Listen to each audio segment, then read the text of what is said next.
Hello, everybody, and welcome to the Elevate Your Life podcast. My name is Paul Croto, and I'm here with Cheryl Marley.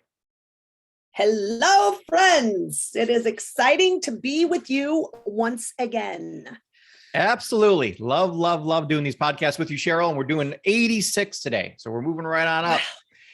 And if you want the notes to this podcast, you just go to elevateyourlife.com, fill out the form, and we'll send you the copies, notes. And you're going to want today's notes, because we have some very special gifts to give you at the end of this podcast that will be in the notes. So Cheryl, today we're talking about our thoughts. Wow. Which, it's a big topic. Yeah. It is a big topic. And it's interesting to me how powerful your thoughts can be one way or the other, and that you have control over that. Yeah. That's another thing that I think sometimes it's hard to be aware of. I don't always believe that. But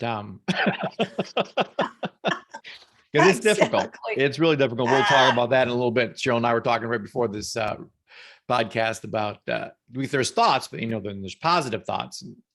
It's the word positive that gets us all now and then. But let's open up with a quote from Gandhi. He's like, he said, a man is but the product of his thoughts. What he thinks, he becomes. So just to set the stage, like Cheryl said, and how our thoughts are the most important thing we have. And that can be kind of scary. Right? Because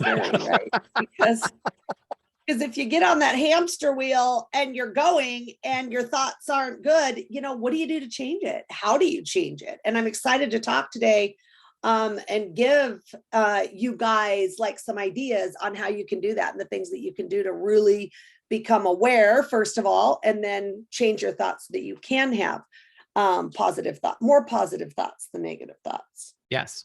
So give us some stats, Cheryl. I know you're a stats woman and numbers girl, and these numbers are crazy. All about the stats. So you guys, the crazy thing is that the average person thinks over 60,000 thoughts per day. I had no idea that I have time to think 60,000. Where did you get the time? Yeah, I have no idea. But the even crazier than that, of those, 80% are negative and 95% are repetitive. Okay, now Paul. Are we even aware of the thoughts we're thinking? I mean, I think that's kind of the hard part, right? I mean, it just automatically happens. If I'm thinking 60,000 thoughts a day, I'm having a hard time multitasking with about 10 things. So 60,000 things that I'm doing every day, I have to be unaware of a lot of those. Right. And that, as you mentioned, 95% of them are repetitive or they come from your subconscious mind. So yes, you're not even aware that they're there. But every single thing that you do is a thought. I should move my hand right now. So that's a thought that's going through my subconscious mind. But it's so Cheryl and I have obviously worked on mindset our whole lives, and I'll speak for myself, Cheryl. When I think of the average person having 48,000 negative thoughts, and we work with thousands of people, so I totally believe that number. But like that is not a good life. Well, and again, I don't think people realize that they're thinking those bad thoughts, because no one said, well, I'm going to think some bad thoughts today. Right. Today is going to be a day of bad thoughts. I don't think that. I think that you're unaware. I know most of my life I was unaware that I was even thinking bad thoughts, and that they were causing my life to be the way it was because of the thoughts I was having. Yeah. And it really starts from the second you wake up. I mean, you hear the alarm clock at 6 a.m. or whatever time you get up at, and that's a bad thought. And you're already, thinking, comes right in. Son of a bad thought comes right in. And it is just downhill from there with a lot of people. I don't know. Is snooze a bad thought? I don't know if that would be. It's the thought there is, I don't want to get up. So yeah, well, the thought there is hit the snooze button one more time. Yeah, that is the greatest invention or worst invention ever. Depends how you look at it, but. Well, let's have a good thought, Paul. Let's keep these thoughts positive today. Let's do it. It's a great invention. So we mentioned that there's 48 negative 48,000 negative thoughts per day in the average person, 50,000 repetitive thoughts. So we're just always looking at our past and our subconscious minds using the same thoughts every single day of your life. So we have this wheel we're going to be going around over the next 5 weeks. So we're going to start with thoughts. So what happens is we have a thought and that produces an emotion. So we have a thought and then kind of have a meaning to that thought, and then it produces a feeling. And depending on how we're feeling is what actions we're going to take. And whatever actions we take are the results we're going to get in life. And those results are going to drastically affect our belief system, which is ultimately where we want to get to. So I'm excited to have this series, Cheryl, five classes podcasts that we're going to be doing, and really leading it off. This is the most important one because your thoughts lead. This is where the wheel starts is with the thoughts. Yeah. Yeah. And your thoughts can either be a recording of the past, like you said, or a map to the future. And the greatest thing, Paul, I'm so excited about a lot of these podcasts that we're doing because we get to choose. So we get to choose if we are going to sit in the past, which means, by the way, if you're sitting in the past or you continue to bring up the past in your thoughts, what happens? Nothing will change in your life, right? You've got to have a map for the future. Yeah, absolutely. And I love the thing you said, Cheryl, that you get to choose. And this is something I think a lot of listeners are still like, no, you don't. When something bad happens, you feel bad. When something good happens, you feel good. I mean, duh. Like, what are you even talking about? But it's so, once you understand in life that you can control only 3 things. You can only control your thoughts, your emotions, and your actions. You can't control the weather. You can't control anything that happens out in the world. You can't control you can't control your own children. I mean, it's really, or husband. Yeah. But it's the realization that, because I think a lot of people have control issues. Like I feel like I'm losing control out there. You're not losing control out there. You have no control over out there. What you can control is what you're thinking about it, how you're feeling about it, and what you're going to do about it. I still feel, Paul, out of control a little bit with those things. We're going to fix that by the end of the podcast, Cheryl. Okay, good. That's perfect. That is perfect. Good day. So talk to us about, so there's this moment right now. And it's an unknown moment, right? So it's every moment is a new unknown moment. But what happens is your mind hates the unknown, right? Yeah. So your mind's trying to keep you safe.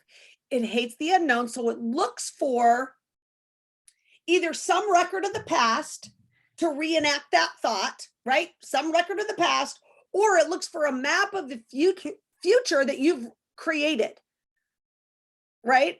So 95% of all people don't even have a map of their future. So what happens is we always look toward the past as a reference for what to do today, right now. So what happened in the past that, that's making us think the things that we're thinking today. When we and the crazy thing about this, Paul, is the most interesting thing to me is that, so like I said, 95% of the people don't have a map of their future, but how painstakingly do we plan out our vacations? Yeah. Let's have a great vacation. Like one week out of the year, we're going to plan that like nobody's business. We're going to have the best vacation of all time. And we're not even planning out like our lives, like the rest of the time. Right. And that is just so crazy to me. But even to think about it like that, I'm like, oh my gosh. And I think that's so true. And I also, Paul, we were talking earlier about how your mind can think back. Okay, we're brilliant. Let me just say that. All of us are incredible. Our minds are so incredible that I can sit here right now and say, okay, so it's whatever the day is, right? And you're like, well, how was I feeling let's say Monday? How was I feeling last Monday at exactly this time? And your mind's like, oh, I was feeling like this. And so then you feel that same way. You could be having a fantastic day, but if a week ago you were feeling this way, or usually on Monday at 11 a.m., you're feeling this way, then you could start feeling that way again, which is so amazing to me. Yeah. I had a really bad time with 5 p.m. on Friday. Like that was my worst time, because this is the past, but people would always say TGIF, like, thank God it's Friday, because I had such a hard week, and that's the mindset out there. And then it's Friday at 5, you're exhausted. You just went through the whole week, worked all week, so you kind of program it's time to be tired. It's time to be tired. Yeah. Or go to happy hour, or something like that, as it's time to, unwind, and it's just a pattern, and that's just one example, but there's, as Cheryl mentioned, it happens every hour of the day, that your body's going back and saying, well, how do I usually feel Mondays at 11? And that's how you're going to feel now, 95% of the time. Yeah. And Paul, when we do that, when we follow that logic, we realize that nothing will ever change, right? We realize that whatever happens in the future will be exactly what happened in the past. Yeah. It reminds me of the movie Groundhog Day. Oh, God. Yeah. And the crazy thing is he has to figure out what he needs to change. Yeah. Yeah. Right. I mean, and I feel the same way, right? Do you want, and this is the question that I had to ask myself, do you want to be where you're at in 1 year from today? Do you want to be in the exact same place? Now, look, the answer for me was, listen, I don't want to be in the same place next week. Okay. Exactly. So then you got to start changing that now. And let's talk about how to do that, Paul. And that's what's exciting to me. Yeah. So, we talk about state, story, strategy, 3 S's. So we're going to talk about state in our next podcast when we talk about emotions, but let's talk about story right now. So in all of our minds, we're going through stories. There's some sort of story you're telling yourself subconsciously all day long. A lot of people so there's 3 different stories. The past story is the most favorite one. People talk about high school or this or that, and they're just always living in the past on things that have happened, years ago. And they keep on reenacting these things and thinking about them. And of course, their future looks exactly like their past because it's a carbon copy of it.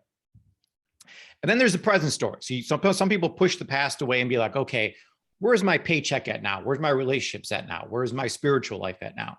And they see, their finances going down or this going, and they're always very to the moment, that how I'm going to feel based on the present results I'm getting. They get on the scale, they weigh this amount right now, they feel depressed. There's another story. There's another P, and that's the perfect story. So in my perfect story, I weigh 180. So I keep on thinking about that number and this reality in the future that I want to create. So you have to sit down, and this is a very difficult process, but for people, because they're so used to living in the past and the present, and your mind. So we all live inside a box, and we're in the center of the box, and our mind wants us to stay in the box. So the perfect story is obviously out of the box. So once you start writing, your mind's going to tell you all kinds of crazy things while you're writing this, well, that's not true. Well, you shouldn't do that. Well, other people could do that, but not you. So all these negative thoughts are going to pop in your head only because the survival part of your mind is kicking in, saying all these negative things because it doesn't want you to venture out. Yeah. It's like, that's scary. That seems scary. I don't think you should try that because that's scary. Yep. Right. And this all leads back to why we want to override our mind and do hard things, right? So we specifically we always look for something hard to do every day, right? So that we can remember that we can do hard things. And one of those hard things really is being able to write your perfect story. Yeah. But just being committed to that and doing it. Because, and I think something that helps a lot with that too is having a vision board of your perfect story. For me, it's much easier to do a vision board of the things that I want first, and then create a story around the vision board. Yeah, I was thinking about that, Cheryl, because we've done vision board workshops with a lot of people over the years. And we always laugh at these vision board. I mean, my favorite one was Michelle putting snacks on the vision board. And that was the best ever, you know. I think that's such a great vision Oh, board. it's I'm fantastic. really a snack gal. But people just tend to kind of, what I see is people look for pictures and yeah, it does give you ideas. So if you're having a tough time forming your perfect story, doing the vision board first can help that. But you know, you got to have pictures on your vision board of things you really, really want. You know, I think people put like all kinds of crazy things on there that it makes them feel good. Like they make positive quotes or positive sayings or words and stuff. But we really want, you know, you can see a picture of this happy family or this person being very successful or this person who's in great shape. So seeing those kind of pictures, and a picture is worth 1,000 words. So you get 10 or 20 pictures on a vision board and you got a lot of words just wrote out there. Yeah, absolutely. And then another great way to create that map to the future is write a list of the thoughts you want to have. Now, that is very smart and very interesting to write down the positive thoughts that you want, not necessarily that you're having right now, and that's okay, but really getting clear on the thoughts that you want to have. Because if you don't even know the thoughts you want to have, then I promise you they're not coming. You're not going to have them, right? Yeah. So Paul, let's talk about some positive thoughts. Yeah, I know there's some you really, really love, Cheryl, that have made a huge difference in your life. Yeah, I know for the first one I can do hard things. Like I love that thought. You know, we say it all the time to ourselves that whenever something hard comes, hey, well, we can do hard things. Absolutely. Another one that I love is I can do all things through Christ who strengthens me. Yep. That's a great positive thought. I mean, anytime you're in a situation where you don't think you can do this, you just read that thought again and think that thought. And it'll have a huge shift in your life.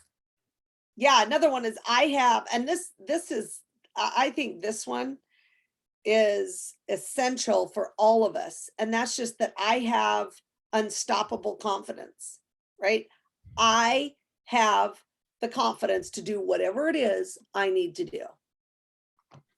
And I love the way you said that, Cheryl, because we're going to be talking a lot about identity. We've talked about it a little bit in the past, and we're talking a lot about it in the future.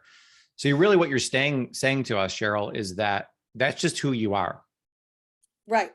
You know, I'm the type of person that has unstoppable confidence.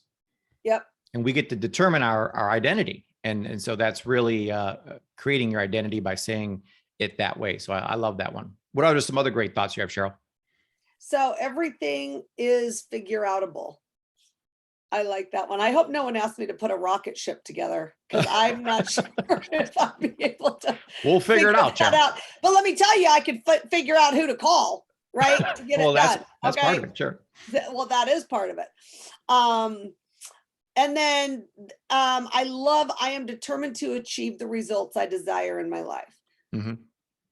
You know, and I think determination is a big one. That sounds a little bit to me like grit. And I love the word grit. Yeah, we're going to talk about emotions next podcast. And that is definitely in the top 10 emotions is determination. Paul, I'd like you to talk about the next one because that one, this one I'm working on now. I'm working on it. I like to work on this. I used to be. Well, you know, so you get it. Let's just say you're in a bad pattern. Everything's a pattern of being late to appointments. That's right. Like, man, I'm going to be late again. I'm late again. And you can see it. It literally becomes a pattern for people. Absolutely. And you're like, so sometimes I meet my dad for coffee. Now I know he's going to be there 15, 20 minutes early. I mean, it's a pattern every single time. He's just sitting there waiting. I'm like, how long have you been waiting for? Oh, 20 minutes. I'm like, what? It was 9:30. Why are you so early?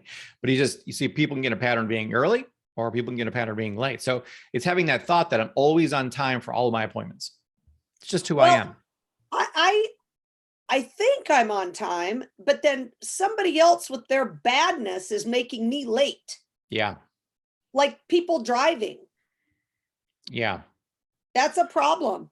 Well, if we get deep into this, Cheryl, as you know, the law of attraction works in mysterious ways. So if I do believe people who have a mindset that I'm always late for something, even if they're early, they do something or think something to sabotage it. Oh yeah. Because being like, I remember even with water, like I drink a gallon of water a day, but there's some days where I drink a lot in the morning and I can feel something weird inside of me. And it's the thought that, oh, Paul, you're way too far ahead of schedule. You got to slow down. Like, well, why did that thought just come in my mind? Yeah. You know, but it's so interesting because I think, well, I'm never 15 minutes early for a meeting, so I got to go do something. You know, this is like completely, foreign to me. This thing of being early. So Right. break the pattern by again changing your thoughts, and just by saying that over and over and over again, it's just going to start becoming your identity. And now, of course, saying it's not enough. What you got to do is actually do it. And we'll talk about action in a few podcasts ahead here, but it starts with a thought. So we're got step one down at least. Well, that's right. And as we work on that, you need to focus your thoughts on what you want and act toward that result. So, and let me tell you, Paul, I think, and I know we're going to talk about it, but that was one of the biggest eye openers to me in the last couple of years, is that what's the result you want? Yeah. I never thought about the result in my life ever. Like I literally, because I was thinking back about that and I was like, well, the outcome is just the outcome. How on earth could you think about the result before it's even happened? Right. And that to me now is one of the most important things that you can do. Because how do you know where you're going if you don't even know the result you want? Yeah, you don't even know. You shouldn't even make a to-do list up, and that's why we say asking what should I do now is the worst question you can ask yourself, because your mind's going to come up with a million different things that need to be done. All of them are low-level things.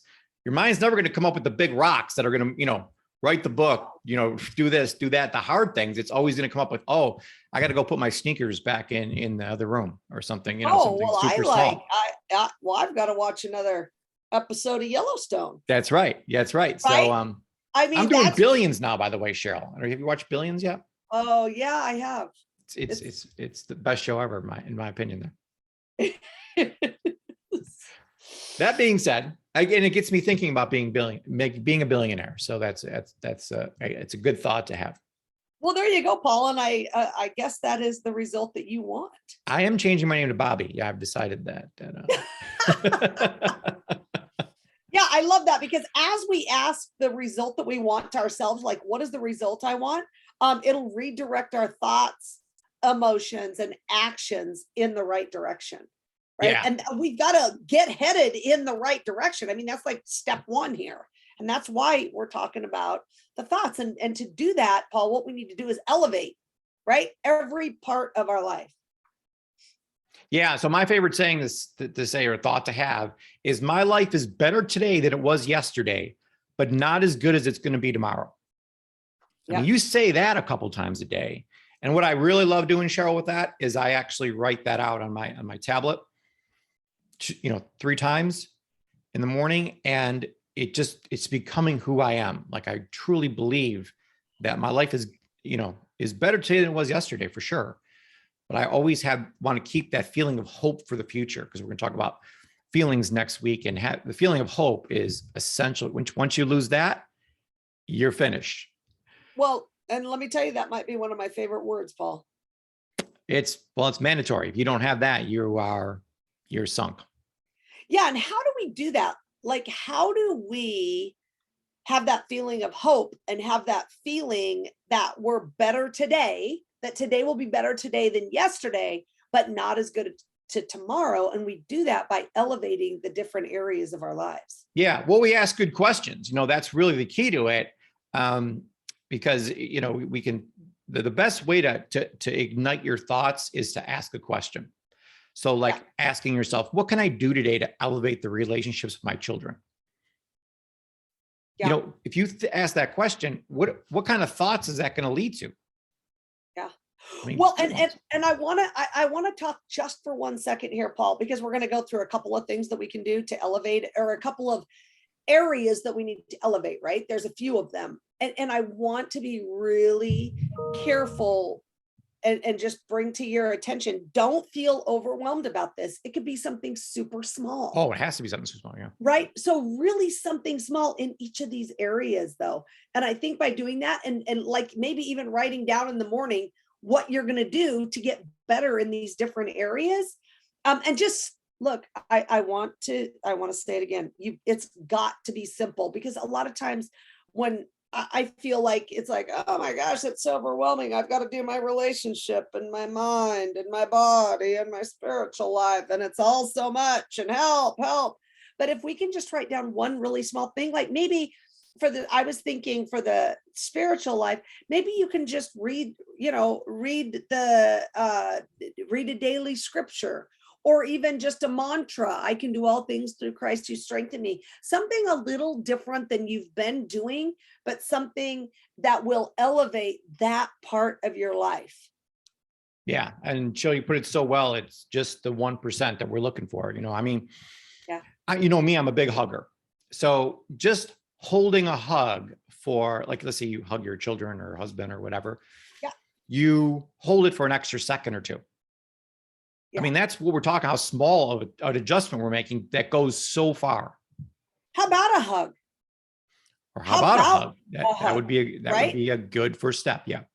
Or how about a quick note to them to tell them how much you appreciate them, how much you love them, something that you find, fantastic about them. I mean, it can be that small, but we need to be conscientious enough to do that and write it down, and then do it every single day. And again, not hard, but just be aware that it's something that you need to do. And what about your body? What about looking in the mirror and telling yourself that you love, I love you. Mm-hmm. That's not easy, but it's simple, right? Yeah. Yep. And so we have a like bunch of questions we wrote down here. You could read through them in the notes. We really encourage you to really think about these questions, because it's going to lead to great thoughts.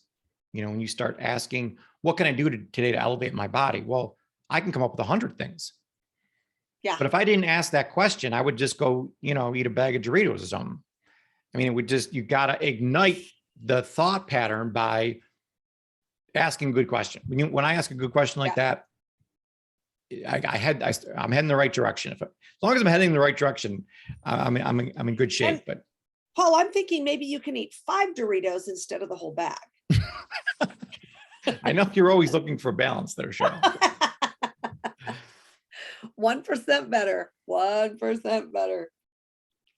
Yeah. So Cheryl, we talked a couple episodes before, in episode 76, about worms. So this kind of, if you didn't listen to that, go back and listen to episode 76, because it's super important.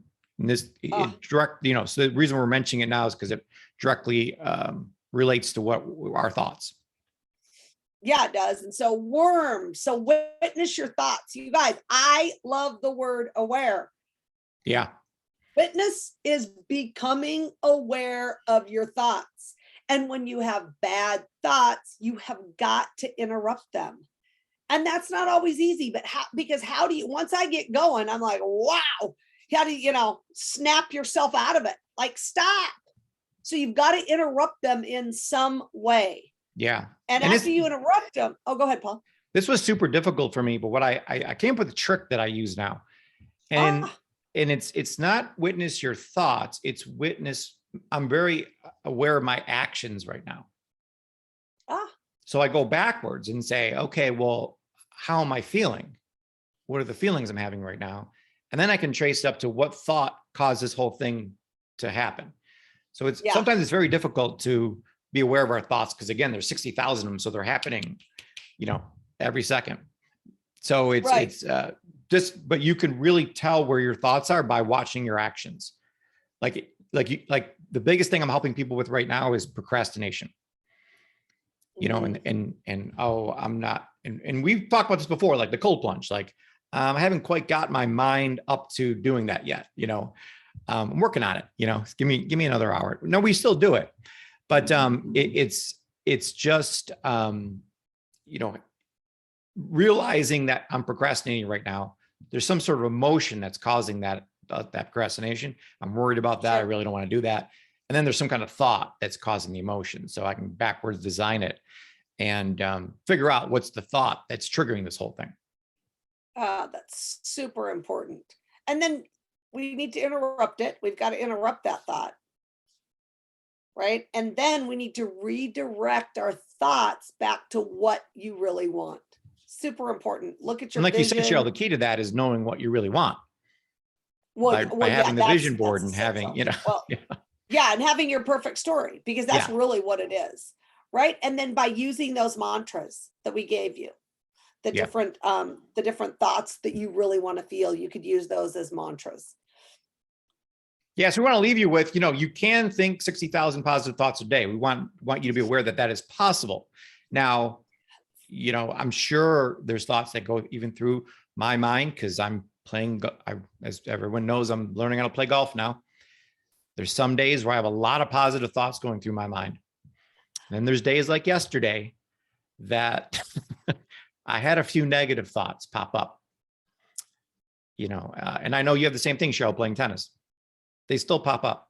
Oh, pop up. I'm like running from them. I'm like, stop overwhelming me. I mean, really, that's just, and to be able to control. And here's the other thing, Paul, like I can control it if I'm not in the middle of a match, but I'm finding it hard to control it, when I'm down. Yeah. If I'm ahead, I've got wonderful.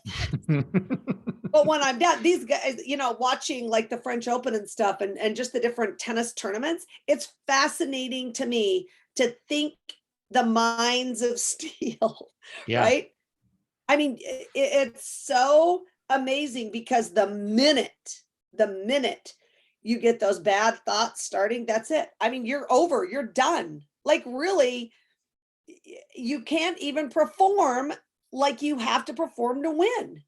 Yeah. Now, logically, just sitting here, drinking some coffee, talking on a podcast, we would both say that, well, the only thing you should think about is the next shot, whether it's golf or tennis. You just think about the next shot. So it's super easy to know what thought you should be thinking about. But to do it, like you said, in the heat of the moment is another story. Well, that's in every area of your life. I know exactly what I'm supposed to be doing. But it's just, doing that over and over and over and over and over again. Yeah, right? It is conditioning. It is conditioning, right? And it's, Paul, it's not just in sports. Really, it can be in every area of your life. So, but what's another way? And I know that you've introduced me to this a little bit, and that's subliminal recordings. Yeah. And so my dad was super into these when I was younger, and I started listening to him. And of course, as I tell everybody that I bought Personal Power, I asked my parents to buy me Personal Power for my 16th birthday. And Tony Robbins had 3 or 4 subliminal recordings at the end of that pack. And I started listening to them, and I really feel like, I'm not saying I have 0 negative thoughts, but it's in the single digits for sure. And I really believe it's all because of these subliminal recordings. I mean, that you to have, to say these things and have these positive thoughts and read them over and over again, your conscious mind is always going to come in and challenge you. Like, that's not true, or that's not you, and you're fighting against the person you are and the person you want to become, the next version of you want to create. So I just put a couple here that are my favorites. They're 30 minutes a piece. Now these you need headphones for. So there's special sounds in the left and right ear that cause it. But the ultimate state, we're going to talk about this in the next podcast, Cheryl, is bliss. Being in that place of just complete happiness, peace, perfection, and then manifesting your vision. I love listening to this with headphones on and looking at my vision board and reading my perfect story. So it's just, it's great music, but there's words behind it that you can't hear. So they're talking to you the whole time, and putting great thoughts into your mind, and then building a successful business is another great recording that I listen to. And I really feel that it's made, I would say the biggest difference in my life is listening to these subliminals. But the other thing that made a huge difference, Cheryl, is meditation. Because I think, like you said, I know the thoughts I should be thinking, but the bad thoughts are coming so rapidly that I can't make that switch. And I do think that meditation, 15 minutes a day, has completely changed my life, in that I feel that I get a chance now when I have a bad thought or two to be like, hang on a second. And it gives me the ability to put space between thoughts and change them. You know, you need to create a little bit of space in there. And that's, I think, what meditation does for me the most. So there's a great meditation there on elevating your wealth that Master Co made. And I love it. It's about energy and creating massive wealth in your life in all kinds of areas. So it's a great meditation to go through. So Cheryl, what's our +1 for today after talking about thoughts for the past 30 minutes or whatever this has been? Yeah, so that's could be more. Well, I think the +1, Paul, is just that we can only control 3 things in our life: our thoughts, our emotions, and our actions. And we know that a thought creates an emotion leads you to take an action, and then our actions form the results that we have in our lives. And so the main thing to focus on is our thoughts, because everything else leads from our thoughts. Everything leads from the way that we are thinking, the thoughts that we're having. And it's so important, Paul. This was fantastic. Yeah, And well put, Cheryl. I love that we gave some different ways, you know, that we can I mean, now that we know and we're aware that we have bad thoughts, just some ways that we can really control that and really, and I agree with you about the meditation. I think it's so important. And I still say I don't have time to do that. But the days that I do it, you know, you don't have time not to do it. Exactly. Right? Yeah. I mean, that's really what it is. Yep. So we encourage you to really take this seriously, you know, not just listen to the podcast while you're driving here, but actually go home, download the notes, go to elevateyourlife.com, get the notes. All the recordings are on the notes. You can listen to them right off of here, and then go through this and do the exercises and ask the questions that Cheryl and I went through. And I really, really, really believe that you will elevate your life by doing that. So we want to encourage people to do something every single day to elevate their life. Yep. So that we can help you move from fine to fabulous. Outstanding. All right, Cheryl, great job. Thank you. Okay, talk to you soon.